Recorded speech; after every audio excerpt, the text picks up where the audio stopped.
Menos mal que para adentro. Frío, terrible.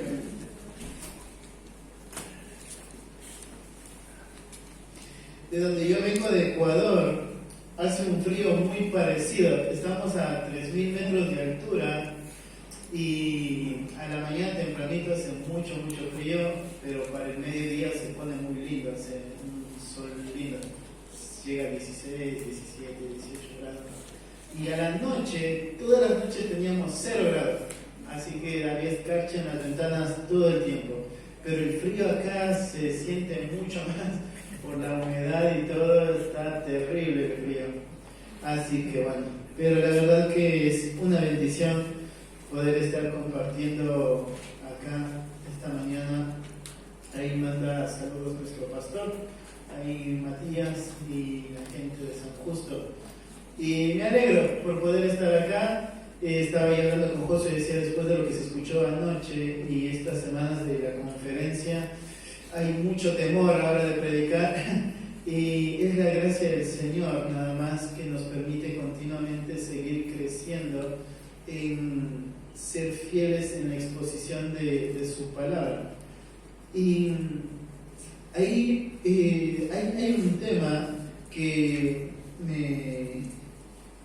estuve estudiando este tiempo y he venido estudiando este tiempo en lo personal, y es el poder ser intencional en la batalla con nuestro corazón, la batalla de nuestro pecado.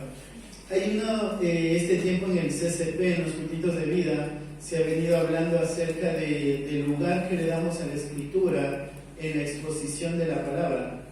Y como creyentes, muchas veces no hay la disposición correcta al momento de escuchar la palabra de Dios desde el púlpito. Hablábamos con unos hombres este viernes en la rendición de cuentas y decíamos que a veces nos olvidamos, los que estamos sirviendo, la importancia de poder sentarnos y escuchar y poner toda la diligencia para poder ser enseñados por la palabra. Y lo que necesitamos entender es que nosotros, todos los que hemos sido salvados, dice Efesios capítulo 1, que hemos sido escogidos para ser santos y sin mancha delante de Él.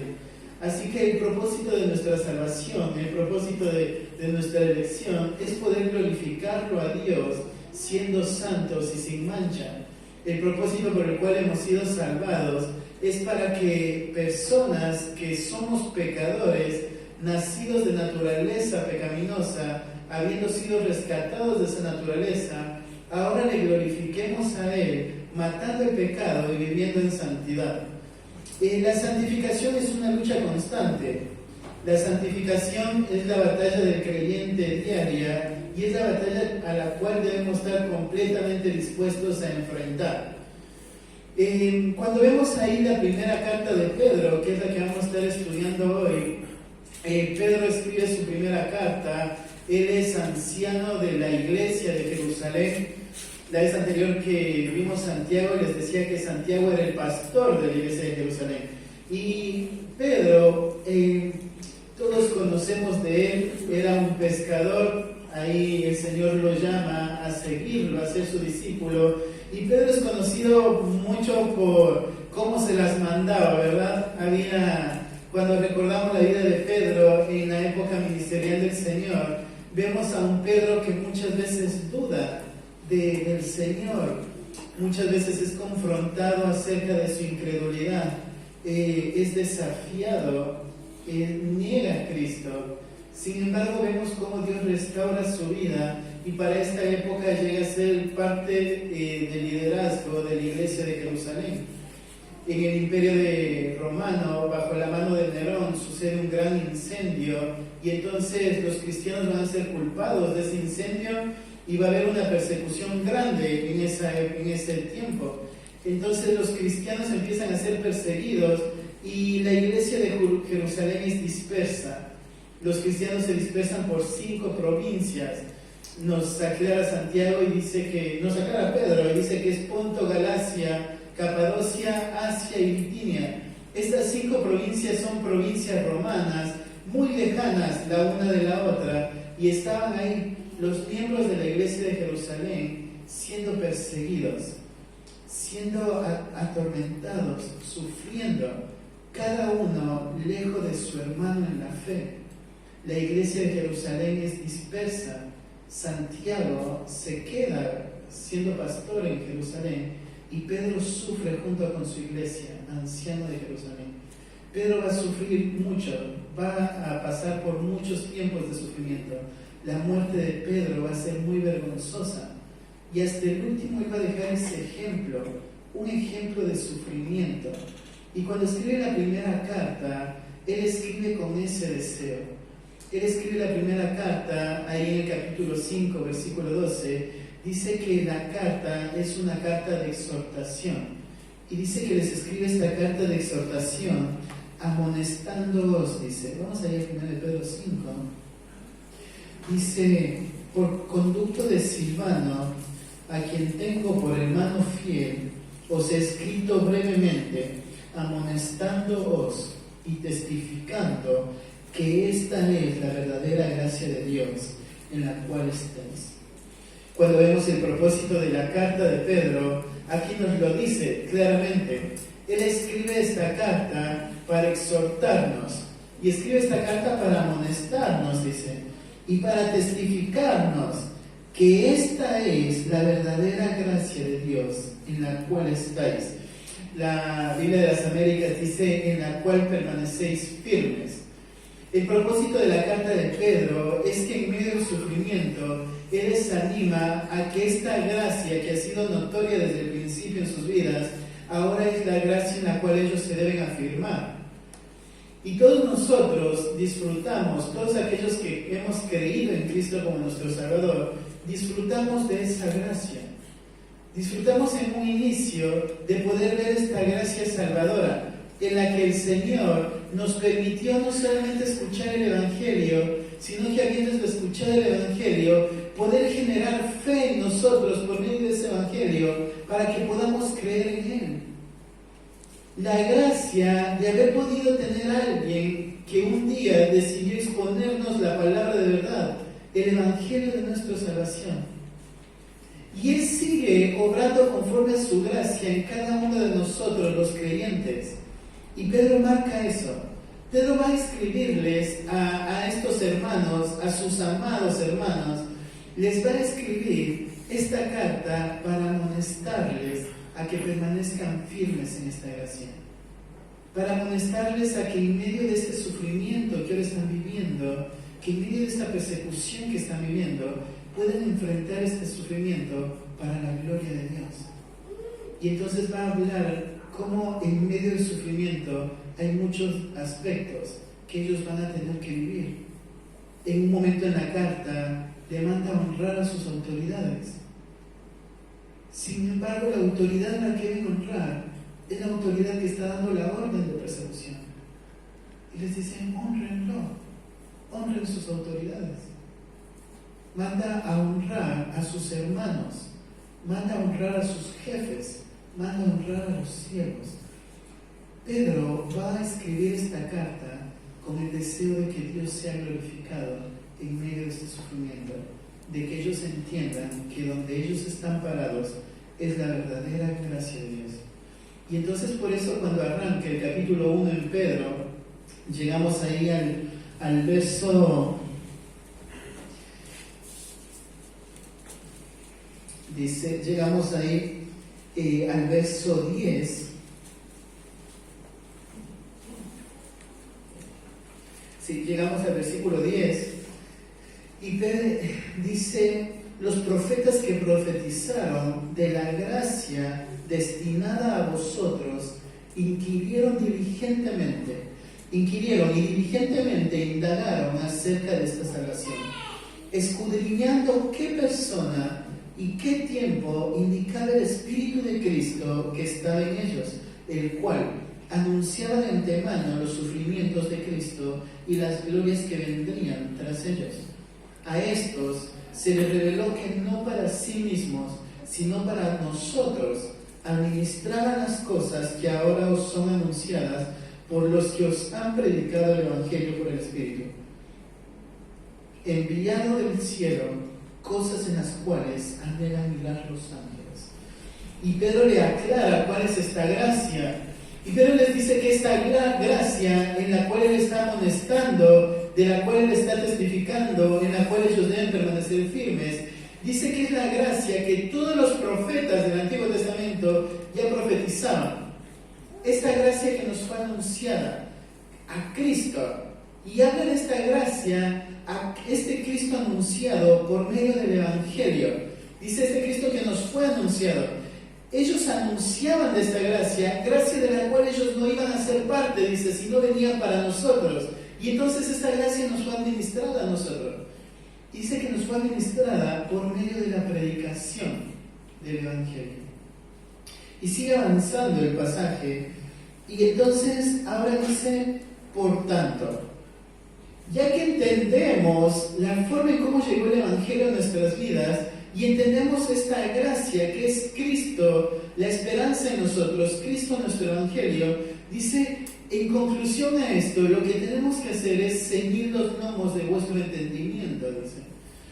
Y dice, ceñid los lomos de vuestro entendimiento, sed sobrios y esperad por completo en la gracia que os traerá cuando Jesucristo sea manifestado. Como hijos obedientes, no os conforméis a los deseos que antes tenías en vuestra ignorancia, sino como aquel que os llamó el santo, sed también vosotros santos en toda vuestra manera de vivir. Porque escrito está, sed santos porque yo soy santo.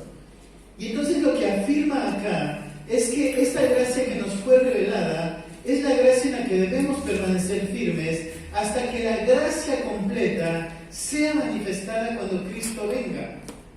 Y que acá, donde permanecemos firmes, hay algo que tiene que suceder. Y es que si somos llamados hijos de Él, de aquel que es santo, entonces la forma de conducirnos es siendo santos. Y no lo da como un consejo, lo da como un mandato y dice, sed santos porque yo soy santo. Es un mandato. Ahora avanza Pedro construyendo esta idea, porque lo que va a marcar es tomar una idea pequeña, que fue la forma en cómo los profetas inquirían para entender esta gracia, y va agrandando cada vez más el concepto. La gracia que nos fue dada por el Evangelio, luego dice, esta gracia era el Cristo que nos fue anunciado, luego dice, esta gracia es la gracia que un día nos va a ser manifestada. Y entendiendo esto, lo que debe ser afectado es nuestra conducta.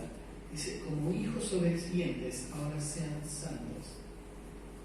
Y avanza y hace una relación y dice, y si invocáis por Padre a aquel que sin acepción de personas juzga según la obra de cada uno, conducíos en temor todo el tiempo de vuestra peregrinación, sabiendo que fuiste rescatados de vuestra manera de vivir, la cual recibisteis de vuestros padres, no con cosas corruptibles como oro y plata, sino con la sangre preciosa de Cristo, como de un cordero sin mancha y sin contaminación, ya destinado desde antes de la fundación del mundo, pero manifestado en los postreros tiempos por amor a vosotros, y mediante el cual creéis, quien le resucitó de los muertos y le ha dado gloria, para que vuestra fe y esperanza sean en Dios. Entonces dice, no solamente si es que entendemos que somos hijos, debemos andar en santidad, sino que hay algo que más que dice acá. Dice, ahora, si ustedes le invocan a Él por Padre, le está argumentando Pedro, y le dice, si ustedes le invocan a Él por Padre, lo que debemos entender es que este Padre no hace excepción de personas. Y te pones en la mente el gráfico de un papá con varios hijos, y lo que entiende Pedro es el trato de este padre hacia sus hijos es a todos por igual. El juicio, la forma en cómo Él juzga a cada uno según sus obras, va a ser a todos por igual. Entonces dice, si ustedes son hijos, sean hijos obedientes. Y si invocan a Él por Padre, lo que tienen que entender es que es un juez justo. Hay un Padre que va a juzgar a todos sus hijos por igual. Y dice, sabiendo esto, entonces tenemos que conducirnos con temor todo este tiempo de nuestra peregrinación. ¿Y por qué debemos conducirnos de esta manera? Y dice, y deben conducirse de esta manera, sabiendo que fuisteis rescatados de vuestra vana manera de vivir, la cual recibisteis de vuestros padres. Y sigue haciendo más grande la idea, porque ya no solamente dice que sean santos, ahora les está diciendo que si ellos dicen que son hijos y entienden que deben vivir en santidad, y a Dios lo están llamando Padre, ahora debe haber temor en su corazón. Debe haber temor en su corazón, y este temor les debe llevar a conducirse de una forma diferente todo este tiempo de su peregrinación. Y deben conducirse de esa manera porque entienden esto, entienden que ya fueron rescatados. Habiendo pertenecido al mercado de esclavos, fueron tomados del mercado de esclavos y fue pagado un precio. Y dice, el precio que se pagó no fue un precio corruptible, no fue ni oro ni plata, sino que fue la sangre preciosa de un cordero. ¿Cuál cordero? Dice el cordero que fue designado en la eternidad, antes de los siglos, pero que fue manifestado en el tiempo postrero. Ahora, no sé si entendemos la grandeza de este pago, porque la razón por la cual nos llama a vivir en santificación es porque entendemos que habiendo sido esclavos, hubo un pago que tuvo que ser hecho, y este pago no fue cualquier pago, fue el pago de un cordero anticipado. Fue el pago de este Dios hecho hombre, presentado como un sacrificio para poder cumplir la demanda de Dios y poder satisfacer lo que Dios demandaba como castigo al hombre. Y este cordero era un cordero que fue anticipado antes de los siglos, un cordero que fue pensado desde la eternidad, un cordero que venía a morir y venía acá a la tierra sabiendo el para qué venía, un cordero que fue entregado como un pago. Y no termina ahí la idea, porque Pedro lo que les marca es que este cordero, y por este cordero que fue entregado, solamente por él, ellos pudieron creer en Dios. Y entonces eso es la gracia. Esa es la gracia sobre la cual Pedro quiere que ahora ellos permanezcan firmes. Esa es la gracia que Pedro quiere que recuerden, que la verdadera gracia es toda esta obra de salvación que el Señor ha hecho desde la eternidad y ha sido manifestada. Esta obra de gracia que ha sido anticipada por los profetas y ahora ha sido manifestada por medio de un predicador que les expuso el Evangelio. Y por medio de esta obra de gracia, ellos pudieron creer. Y entonces les está mostrando esta preciosa fe que dice los primeros versículos, esta preciosa fe que está siendo probada, fue solamente un fruto de la obra de Cristo. Por medio de Jesucristo, ellos pudieron creer. Si Cristo no hubiese sido anunciado, si el Evangelio no hubiese sido predicado, no hubieran tenido la capacidad de poder creer en este Dios, que es ahora su esperanza. No hubiera habido esa capacidad, y es lo que les está recordando, esa es la verdadera gracia, que mediante Cristo vosotros hayáis podido creer. Y dice, para que vuestra fe y vuestra esperanza sean en Dios. Y entonces el pasaje que quiero enseñar hoy está en 1 Pedro capítulo 2. Pero como arranca el versículo 1, es conclusión de todo esto, entonces es necesario que vayamos por todo esto. Y entonces ahora avanza y dice habiendo. Y mi deseo es que cuando vamos avanzando por estos pasajes, entendamos la grandeza y la importancia de la palabra de Dios. Porque dice, habiendo sido purificados, habiendo purificado vuestras almas por la obediencia a la verdad.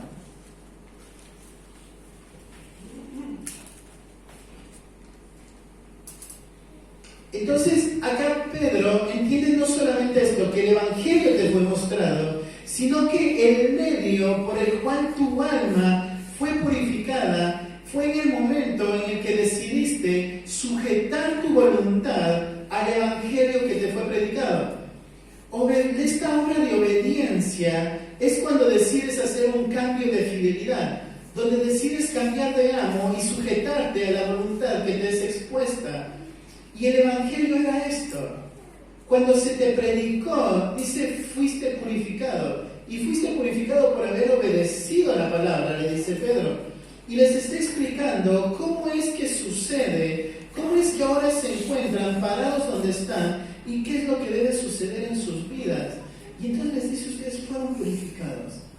Fueron purificados por la obediencia a la verdad. Cuando su voluntad se sujetó a la verdad que les fue predicada, entonces en ese momento fueron purificados. Su alma fue limpia. Fueron limpios delante de Dios en el momento en que obedecieron a la verdad. Y dice, mediante el Espíritu, y pone un propósito. Mira, la razón por la cual fuimos salvados, la razón por la cual fuimos predicados, es para amarnos unos a otros, para un amor no fingido, para poder amarnos entrañablemente con un corazón puro. Y entonces, cuando Pedro les está hablando a sus amados hermanos en medio de la persecución, lo que les está mostrando es esta gracia sobre la que están parados. Esta salvación que ha sido efectuada tiene este propósito, el amarnos unos a otros. Y esto sucede por medio de la santificación. Y es lo que viene desarrollando toda esta idea. ¿Cómo llegamos a amarnos con un amor puro, con un amor no fingido? ¿Cómo llegamos a hacerlo?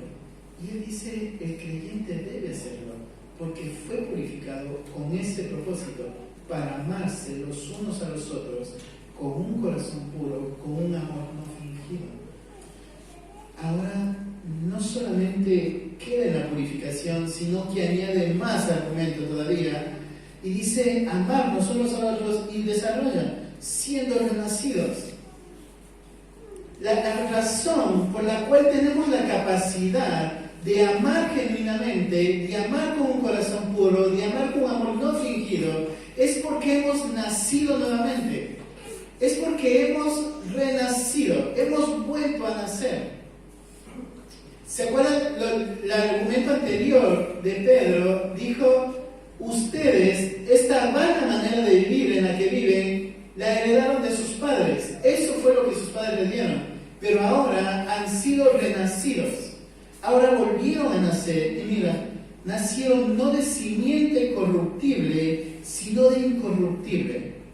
Y mira nuevamente, por la palabra de Dios que vive y permanece para siempre. Entonces, el valor de la palabra de Dios en la vida de la iglesia es enorme. Porque dice primero, la gracia fue manifestada por medio de la palabra. Cuando los profetas entendían, inquirían y entendían, va a haber un Cristo que va a venir y va a ser entregado. El Cristo que nos fue anunciado. ¿Cómo nos fue anunciado? Por medio de la palabra de Dios, el glorioso evangelio. Por medio de esta palabra no solamente se nos mostró la gracia, no solamente se nos mostró a Cristo, por medio de esta palabra fuimos purificados y podemos amar gracias a la obediencia a esa palabra. Y no solo eso, sino que por medio de esta palabra fuimos renacidos. Fuimos renacidos y fuimos renacidos por la palabra de Dios que vive. Y esa es la razón por la cual hoy tenemos esta vida, este nuevo nacimiento. Porque lo que nos hizo nacer de nuevo es la palabra de Dios que vive. Es lo mismo que dice el libro de Santiago. Santiago capítulo 1, versículo 18, dice, Él de su voluntad nos hizo nacer por la palabra de verdad, para que seamos primicias de sus criaturas. Entonces, ¿cómo ocurrió este nacimiento? Lo que aclara ahí Santiago dice, este nacimiento ocurrió de la voluntad de Dios. El deseo de Dios fue que seamos renacidos, que volvamos a nacer. Fue el deseo de Dios. ¿Cómo ocurrió esto? Ocurrió mediante la palabra de verdad. Entonces lo que tienes que poner atención es que cuando tu pastor o cualquier hermano que viene y te predica la palabra, nuestros ojos deben estar abiertos. Santiago, el siguiente versículo marca, ¿no es cierto?, de la disposición que debemos tener a la palabra, de la prontitud que debemos tener para escuchar. Tenemos que ser tardos en hablar, tenemos que ser tardos en enojarnos contra la palabra de Dios, porque lo que hace la palabra de Dios y por medio de la palabra de Dios, obra la justicia de Dios. Y cuando nos sentamos aquí y escuchamos la palabra, lo que tenemos que entender es la palabra que hoy estamos escuchando, es la palabra por la cual yo puedo disfrutar la gracia de Dios en mi vida. Es la palabra que me enseña quién es Cristo en mi vida. Es la palabra que me permite constantemente recordar que mi fe y mi esperanza son Dios. Es la palabra que constantemente me purifica, porque fue por medio de la obediencia a la palabra que fui purificado. Es la palabra que constantemente me recuerda mi identidad, porque fue por medio de la palabra que fui renacido. Es la palabra que me ayuda constantemente a recordar el propósito por el cual estoy acá en este peregrinaje, porque fue por medio de su palabra que Él estableció el haber sido renacidos para amarnos con un corazón puro. Y es por eso que es importante la palabra de Dios, porque la palabra de Dios tiene un poder santificador. El medio que Dios usa para santificar nuestras vidas es nuestra voluntad sujeta a la autoridad de la palabra de Dios. Entonces el tema de esta mañana es ese, el poder santificador de la palabra de Dios. Y leemos los versículos 1, 2 y 3 del capítulo 2. Dice, desechando pues toda malicia, todo engaño, hipocresía, envidia y todas las detracciones, desead como niños recién nacidos la leche espiritual no adulterada, para que por ella crezcáis para salvación, si es que habéis gustado la benignidad del Señor. Oremos. Padre, yo te pido, Señor, en esta mañana que estés haciendo tu obra, Dios. Padre, sabemos que tu palabra tiene poder en sí misma, Señor. Sabemos que tu palabra es viva y eficaz, Dios. Te pido, Padre, que estés haciendo tu obra, cumpliendo tu voluntad. Te pido, Padre amado, que te estés glorificando en este tiempo y me des temor de ti para poder sujetar en tu palabra, Señor, poder responder con claridad y fidelidad, Dios. Te lo pido, Padre, es tu obra en nuestros corazones, y en el nombre de Jesús. Amén. Entonces ahí Pedro, en los versículos anteriores, cuando va cerrando el capítulo 1, toma un pasaje de Isaías y muestra la diferencia de la palabra de Dios y dice, porque toda carne es como hierba y toda la gloria del hombre como flor de la hierba, y la hierba se seca y la flor se cae, mas la palabra del Señor permanece para siempre. Y esta es la palabra que por el Evangelio os ha sido anunciada. La palabra que tenemos en nuestras manos, hermanos, no es cualquier palabra. Es la palabra que permanece para siempre. Es la palabra de Dios que vive y permanece para siempre. Cuando miramos nuestra Biblia, entendemos, ¿no es cierto? No es todo lo que Dios habló lo que está acá. Porque hay muchas cosas que Cristo predicó en su ministerio terrenal que hoy no las tenemos acá. Conversaciones que seguro tenían con sus discípulos, que hoy no las tenemos acá. Hay muchas cosas, pero lo que tenemos acá es la palabra de Dios. Es de todo lo que Dios dijo en todos los tiempos, lo que Él decidió que nos sea dado. y es la palabra que vive y permanece para siempre.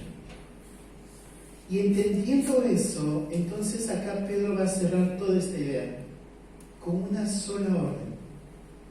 La orden es desear. Pero para poder desear, deseamos lo que debemos entender, es el poder santificador de la palabra de Dios.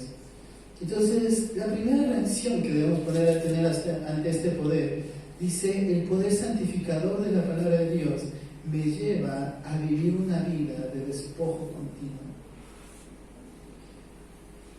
Ahí arranca con un ando y dice desechando. Y se acuerdan, cada vez que encontramos un ando, lo que significa es que está diciendo cómo se va a desarrollar la orden principal. La orden principal es desear la palabra de Dios. Y la forma en cómo se va a desarrollar este desear es despojándose. Dice, pero ¿cómo? ¿Qué tiene que ver el despojo con el deseo? Y tiene mucho que ver. Porque lo que acá Pedro les está mostrando, les viene marcando, ¿cierto? El propósito por el cual fueron salvados es el amarse los unos a los otros. Por lo tanto, lo que ahora tienen que hacer es desechar. Esa palabra desechar es usada en varias ocasiones. En la mayoría de ocasiones las usa Pablo. La usa Pablo en Romanos 13, cuando dice, desechémonos de las obras de las tinieblas y vistámonos de las obras de luz. Esta palabra desechar da el sentido de sacarse una vestimenta, da el sentido de empujar algo muy lejos o aprisionar algo y no volverlo a usar.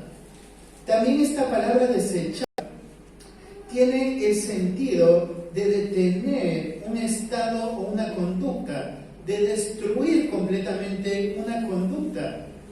Esta orden de desechar es la misma que acá nos marca más adelante, por ejemplo, en Efesios, nuevamente, por lo cual, desechando la mentira, hablad verdad. Es sacar, ¿sí? Sacándolo uno para poder ponerte el otro.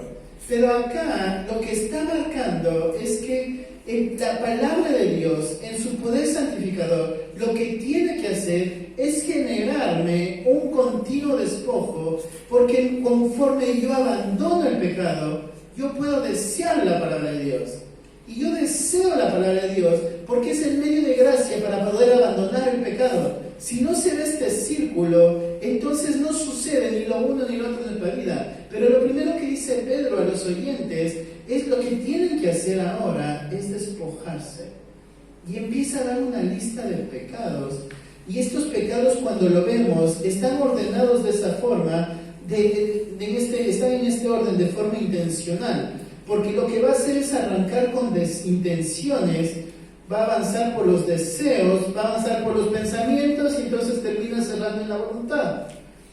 Entonces dice, desechando pues primero la malicia, ¿sí? Ese deseo de hacer el mal.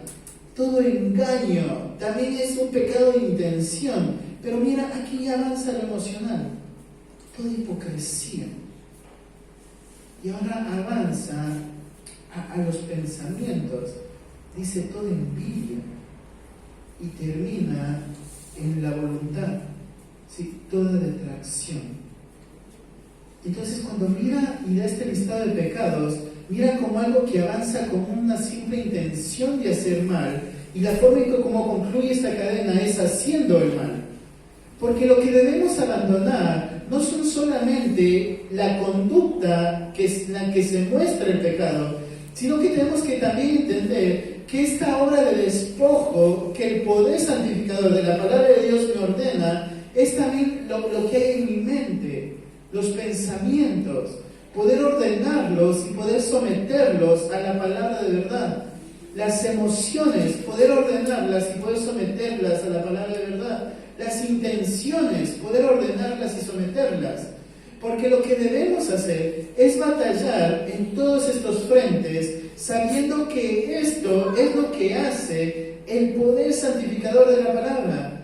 Cuando la palabra de Dios es expuesta y yo me considero ante la palabra de Dios, lo que entiendo es no solamente me fijo en la forma en cómo me estoy conduciendo, sino que me fijo aún mucho más adentro.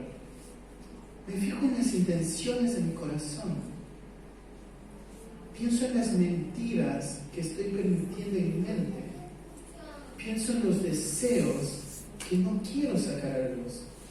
Y entonces lo que hago es despojarme. Una vida de despojo. Cuando entendemos el valor de la palabra de Dios, lo que debemos entender es que la palabra de Dios me empuja completamente a esto, a vivir una vida de continuo despojo. En Colosenses 3:8, Pablo dice: pero ahora dejad también vosotros todas estas cosas. De vuelta, ira, enojo, malicia, blasfemia, palabras deshonestas de vuestra boca. Y da la misma idea. Lo que tenemos que hacer es mirar lo que hay y sacar, mirar lo que hay y dejar. Así que lo que entendemos, lo que Pedro les está acá mostrando, es esta palabra que vive y permanece para siempre. Dice, es la palabra que yo les he anunciado, dice Pedro.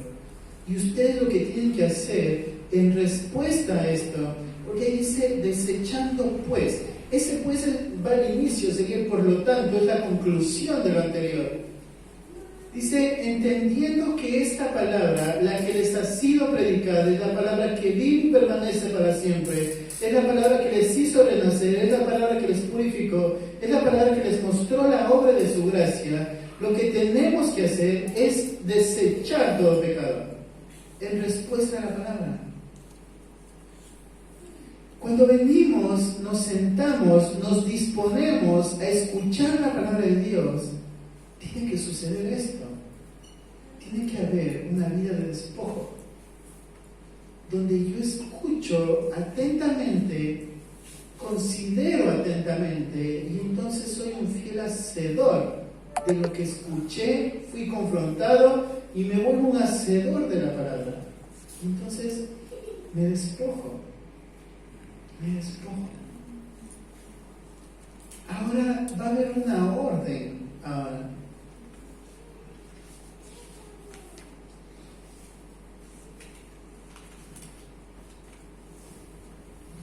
cuando vamos de vuelta a Santiago,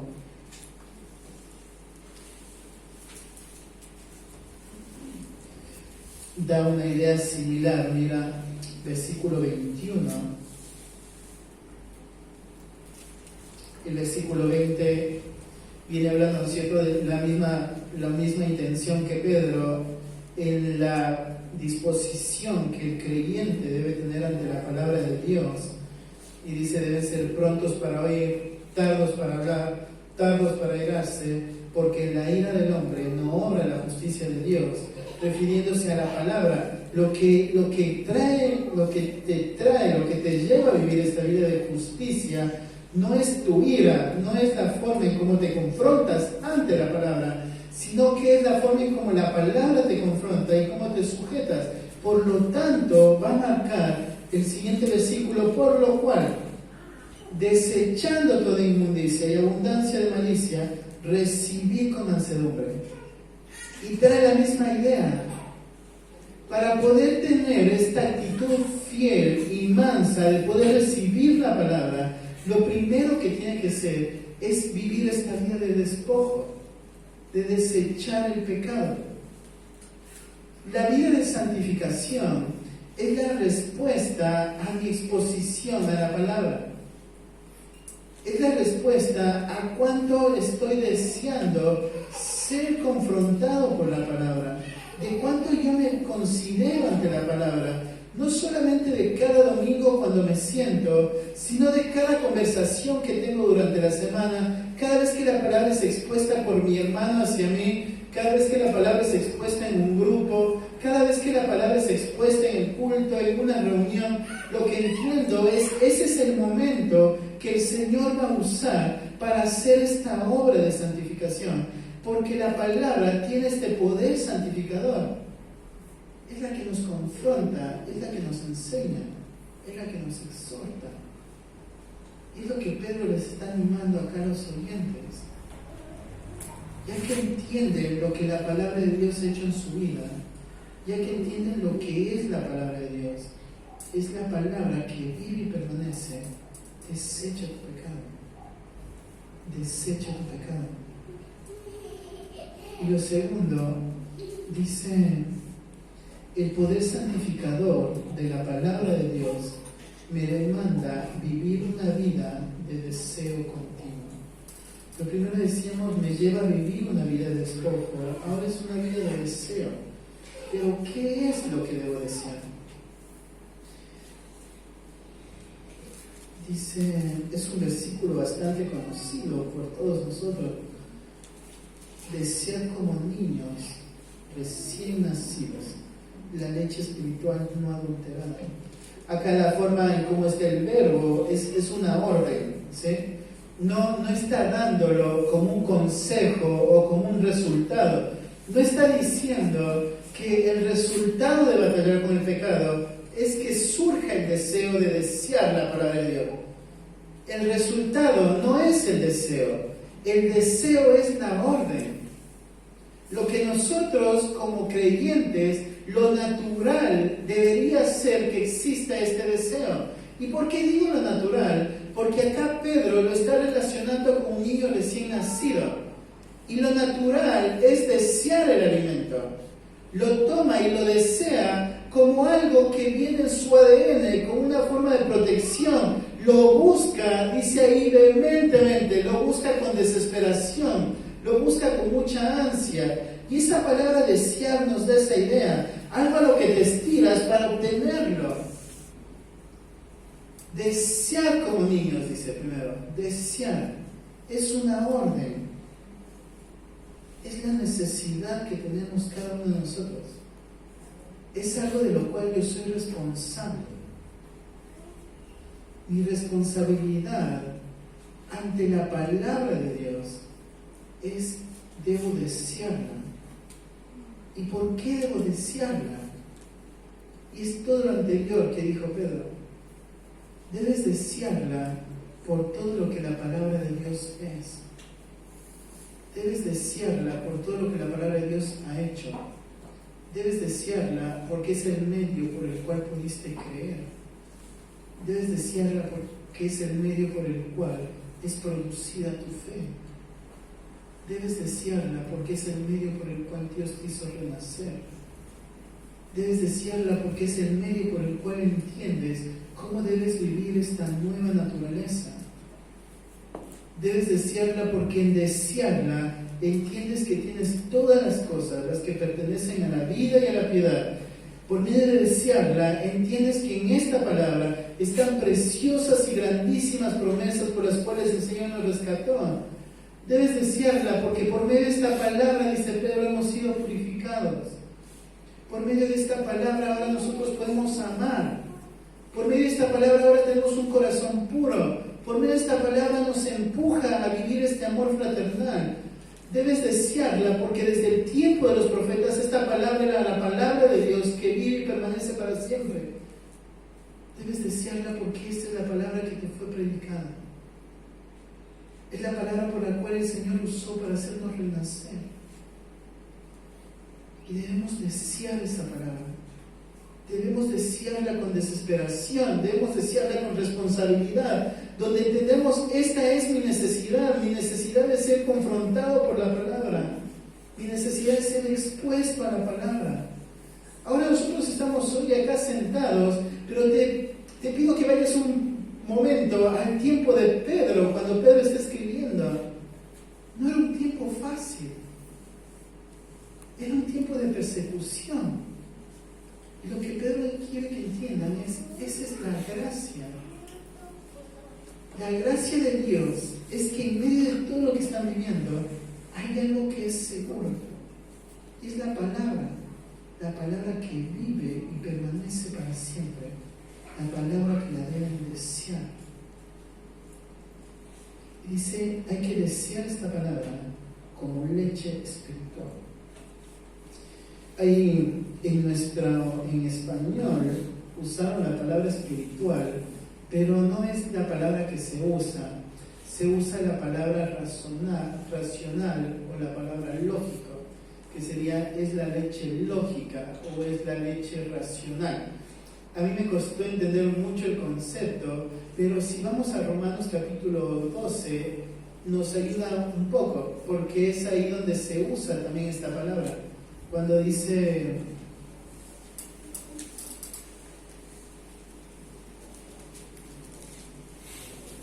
Romanos 12:1 dice: así que, hermanos, os ruego por las misericordias de Dios que presentéis vuestros cuerpos en sacrificio vivo, santo, agradable a Dios, que es vuestro culto racional. Acá la palabra racional sería lo lógico, ¿sí? Que es en la traducción directa a nuestro español sería lógico, ¿sí? Lógico, racional. Y acá lo que Pablo entiende cuando arranca el capítulo 12 arranca, en los primeros versículos arrancan como una conclusión a los 11 capítulos que viene hablando. Se viene exponiendo el Evangelio, se viene exponiendo cómo el creyente llega a ser lo que es, se viene hablando de la justicia por medio de la fe, cómo se ve esta obra de justicia, se viene hablando de cómo Dios hace la obra de elección, de cómo Dios hace la obra de santificación, se viene hablando de todo el Evangelio, y al escuchar todo este Evangelio, Pablo asume y dice: así que, ya que escuchaste todo este Evangelio, lo lógico es que presentes tu cuerpo en culto racional. Lo lógico es que hagas esto. Lo razonable es que ocurra esto, que tu cuerpo sea presentado como un sacrificio. ¿Sí? Es esa idea. Entiendes todo el argumento y lo lógico es esta conducta. En respuesta a eso, lo razonable sería esta conducta, lo lógico es esta respuesta. Y para ello la respuesta es esta forma de vida. Dice: presentéis vuestros cuerpos en sacrificio vivo, santo, agradable a Dios, que sería vuestro culto lógico. Después de entender todo esto, lo lógico es vivir de esta manera. Si lo movemos eso para Pedro, es lo mismo. Dice: esta es la palabra, deben despojarse y deben desear la leche. ¿Cuál leche? La lógica, la razonable, la que has entendido, la que es natural después de expresar todo lo anterior. Y no solamente esa leche, sino que dice la leche lógica, sin contaminación. Y ese sin contaminación sería algo que no está adulterado, no tiene mezcla con impurezas, algo que es suficiente. Y ese es algo por lo cual el Señor nos tiene puesto hoy acá como iglesia. Lo que ellos tenían que entender en esa época es que en medio de todo lo que estaban viviendo, lo que necesitaban y lo que debían desear era esto, la palabra de Dios. Que eso era lo suficiente, eso era todo lo que necesitaban. Pedro lo repite en 2 de Pedro capítulo 1, dice que todas las cosas nos fueron dadas para la vida y para la piedad. Pero hoy estamos en una época donde no le damos este valor a la palabra, donde pensamos que siempre hay algo más que puede acompañar la palabra de Dios, donde pensamos que la palabra de Dios ya no es suficiente para resolver temas de la vida, donde pensamos que la palabra de Dios ya no es suficiente para transformar conductas de personas, donde pensamos que la palabra de Dios ya no es suficiente para traer ánimo a las personas, donde pensamos que la palabra de Dios ya no es suficiente para batallar cierta clase de pecados, que ahora el mundo nos dice que hay diferentes formas de batalla. Pero acá lo que Pedro les está animando a ellos es entender que es esa lo que necesitan. Esa palabra es la que ellos deben desear. La palabra lógica, la que viene el resultado de todo lo expuesto, la palabra que vive y permanece. Y esta palabra no tiene que haber contaminación, no tiene que ser mezclada por nada, no necesita nada más, porque esta palabra es suficiente. Esa es la palabra que deben desear. Esa es la palabra que deben desear. Y no sé cuánto tiempo me queda, dejé mi celular en el asiento.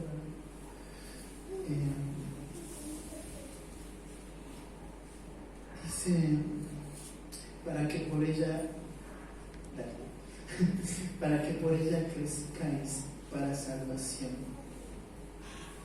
Y va cerrando la idea Pedro y ve este deseo de la palabra, el medio por el cual Dios te da crecimiento. Ve este deseo de la palabra, el medio por el cual Dios va a obrar para dar crecimiento en tu vida. Nosotros no podemos producir crecimiento. Diego como pastor no puede producir crecimiento en las personas. Se escucha igual. Nosotros, por medio de las consejerías, no podemos producir crecimiento. Te sientas y exhortas a tu hermano y lo exhortas fuertemente, porque pensándole que exhortándole más fuerte vas a producir algo, pero no es nuestra parte.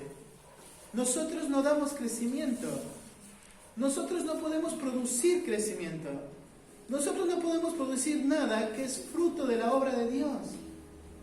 Y entonces es la palabra de Dios, el medio que Dios usa para darte crecimiento. Ahora, ¿qué es crecimiento? Y acá marca que es crecimiento para santificación. Porque dice, para que por ella crezcáis para salvación. No es refiriéndose a la salvación que recibiste el día que creíste en Cristo como Salvador, sino refiriéndose a la salvación continua. Esta salvación permanente que se da en la batalla del pecado. Esta vida de santificación. La palabra de Dios nos hace aptos para la batalla. La palabra de Dios tiene este poder santificador. La palabra de Dios es la que nos hace crecer y nos ayuda a entender que hay una necesidad grande que es abandonar el pecado. Y la palabra de Dios es la que nos da crecimiento para vivir de esa forma, vivir esta vida de santificación. Es la palabra de Dios. Es la palabra que debemos desearla y desearla fuertemente, porque de ella depende nuestro crecimiento. Es la palabra de Dios. El problema es que es lo último a lo que vamos. Es lo último. Y cuando pensamos en la palabra de Dios, lo que entendemos cuando habla de que es la palabra lógica, es que no es una palabra que debe ser filtrada por las emociones, sino por el pensamiento. Es la palabra que debe obrar ahí en tu razón, porque es la forma en cómo te da crecimiento, es la forma en cómo es alterado tu deseo, es la forma en cómo es aclarada las mentiras, es la forma en cómo el Señor te salva y te permite vivir esta vida de santificación. Y termina la porción ahí Pedro y dice, si es que habéis gustado la benignidad del Señor. Sería, ya que habéis gustado la benignidad del Señor, esto es lo que hay que hacer. ¿Por qué tengo que desear la palabra de Dios fuertemente? ¿Por qué tengo que despojarme del pecado? ¿Por qué tengo que desear esta vida de santificación? ¿Por qué tengo que tener una buena actitud ante la palabra? Porque probaste la bondad del Señor. Porque fuiste renacido. Ahí en Tito, capítulo 3, verso 4, dice, pero cuando se manifestó la bondad de Dios, nuestro Salvador, y su amor para con los hombres, nos salvó no por obras de justicia que nosotros hubiéramos hecho, sino por su misericordia, por el lavamiento de la regeneración y por la renovación en el Espíritu, en el cual derramó en nosotros abundantemente por Jesucristo nuestro Salvador, para que justificados por su gracia viniésemos a ser herederos conforme a la esperanza de la vida eterna. Esa es la bondad de Dios. La bondad de Dios es Cristo manifestado, nosotros creyendo, siendo justificados, siendo herederos de la gracia. Y dice, ya que han probado esa bondad, ya que hemos recibido esta obra de salvación por la gracia de Dios, entonces lo que se debe ver en nosotros es este deseo por la palabra. Y este deseo por la palabra se da viviendo esta vida de despojo. Y esta vida de despojo se da entendiendo el poder santificador de la palabra de Dios. Porque eso fue lo que hizo desde el principio. Desde el principio la palabra de Dios nos apartó para Él. Así que yo te animo con mi corazón, a que puedas mirar hacia adentro y puedas preguntarte qué es lo que hay en tu corazón. ¿Qué es lo que no me permite poder sujetarme a la autoridad de la palabra? ¿Qué es lo que no me permite anhelar fervientemente la palabra de Dios? ¿Qué es lo que no me permite ser fiel en esta vida de santificación? Que te preguntes ahí en tu corazón, ¿cuál es tu actitud ante la palabra? Si le das el valor que la palabra de Dios debe tener, si realmente somos conscientes que la palabra de Dios vive y permanece para siempre. Si estoy tomando la palabra de Dios como lo único que necesito para la vida y la piedad, o estoy añadiendo algo y lo estoy contaminando. Piensa en tu corazón y chárralo con alguien, sea activo en lo que Dios nos llama a hacer. Pero yo te animo a que cada vez que la palabra de Dios se abra, se exponga, la estudies, sea esto lo que hay en tu corazón. Un deseo genuino por la palabra de Dios, porque es el poder de Dios santificador de su nombre. Oremos. Padre, gracias Señor, te doy esta mañana por tu fidelidad. Gracias Padre por la obra de tu gracia en nuestras vidas, Señor. Padre, eres tú quien hace la obra, Señor, y te agradecemos porque a través de los tiempos ha sido tu palabra obrando en nuestras vidas, Señor, salvándonos, produciendo fe, Señor, dándonos de tu gracia, Padre, para poder responder en obediencia al Evangelio que nos ha sido predicado un día, Padre, entendiendo que en ese momento, Padre, fuimos purificados, fuimos renacidos, Señor, por esta palabra que vive y permanece para siempre. Danos de tu gracia, Padre, para poder desearla, mi Señor, para poder desearla, Señor, con vehemencia, poder desearla, Señor, con responsabilidad, poder entender, Padre, que tu palabra obra en nuestros pensamientos y transforma, Señor, nuestro andar, poder desearla, Padre, sabiendo que tu palabra tiene ese poder santificador hacia nuestras vidas, Dios, y Padre, poder desearla por el simple hecho de que hemos sido renacidos por tu palabra. Te pido por mi vida, Señor, y te pido por la congregación acá en el lugar, que sigas tú obrando, Señor, continuamente, Padre. Te lo pido, Señor, en el nombre de Jesús. Amén.